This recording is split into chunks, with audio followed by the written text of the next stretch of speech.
So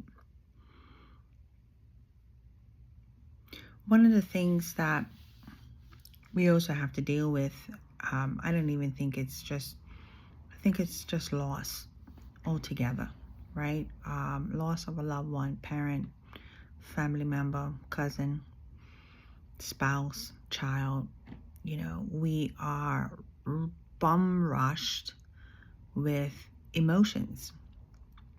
And most of the time it's just overwhelming because it's this in the midst of your grief, which is linked to sadness. Sadness can bring on a deeper depth of sorrow. Sorrow leads to depression. Depression can lead to suicidal thoughts, which then can also take your life. You can see that downward spiral that we go, right? And if you don't capture it, if you feel yourself going down in it, I strongly suggest you go to a therapist, because a therapist will help you to be able to talk it out, right? For me, I talk to God a lot. I reflect on myself a lot. I'm aware of how I feel or what's going on. I evaluate myself a lot. How are you feeling today? I did that a lot. How are you feeling today? And one of the things that I realized in my journey is it seemed like it was every Saturday, like clockwork. Around 3 o'clock, 4 o'clock, I would have something that triggered a thought, and I just went into this downward spiral, and I would just cry, and I would mourn, and I was like, I don't want to be here. Why am I here? And I remember one day sitting on the couch, and I had this excruciating pain just in my chest, and I could not get rid of it, and I was already like emotional. It was overwhelming for me because I'm not a big emotional cry type person, right, or woman. So me being in this state, it was overwhelming all by itself. And I realized, and I said, oh my goodness, I can't have a stroke. I can't have a heart attack. And the first thing that I thought about was my son. I said, my son has already been through too much for me to go into the hospital. Can't happen. So Lord, so what I had to do, I took it up to God, right? Because this is what I've been doing, right? Take it up to God. And I took control of my emotions. And a lot of times that comes with, just knowing yourself, understanding what triggers different things and how to calm yourself down. And I had to do that. And once I realized that I did that, I touched my chest and I prayed over my heart, the ache, the tension, the pain. And sometimes you can go so deep into grief and mourning that there's been different, stories where the surviving spouses died from a heart attack. The grief was so much, and I'm like, oh my goodness, no, can't happen.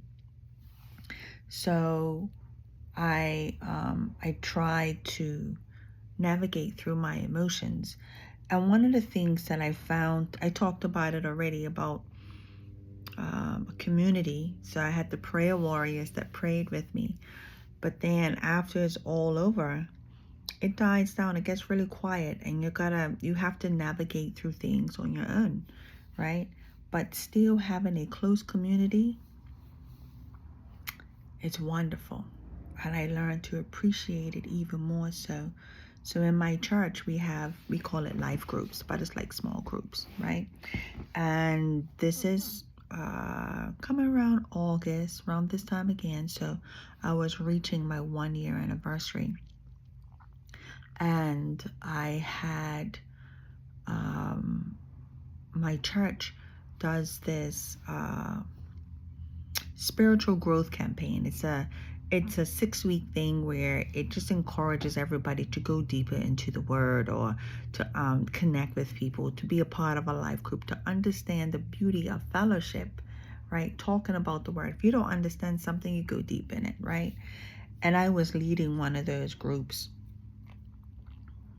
and it helped me because my group met on a Saturday at 5.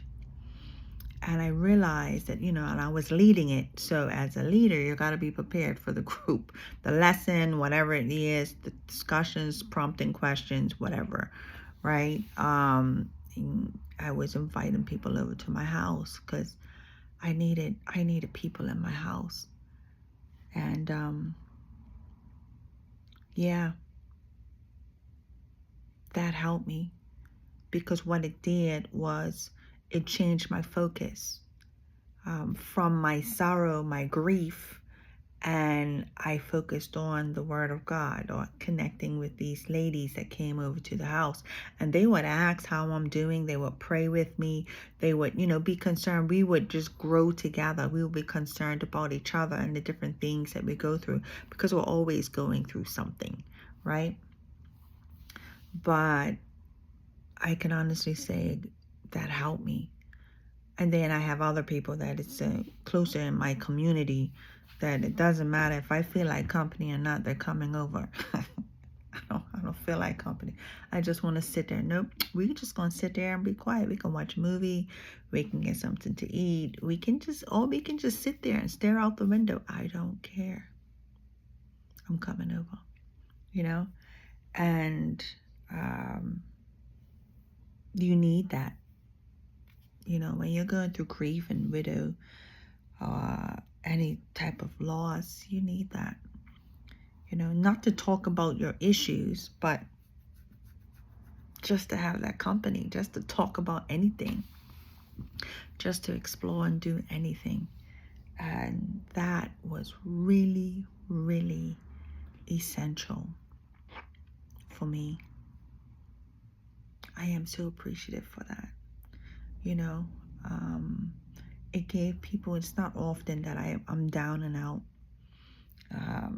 And that's why I feel so uncomfortable with it. But knowing that I was, it gave other people that I stood in those gaps for. I came over, I got groceries, or I just hung out, or we just went to go do something.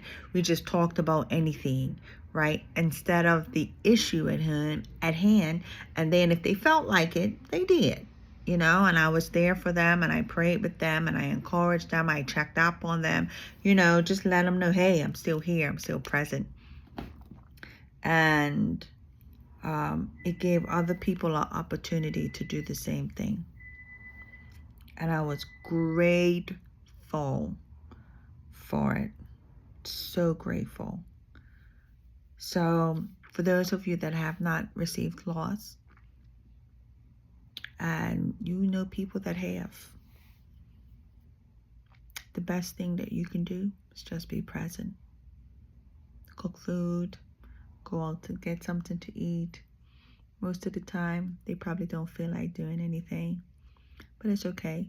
Bring food to the house. Just sit there. Sit there with them.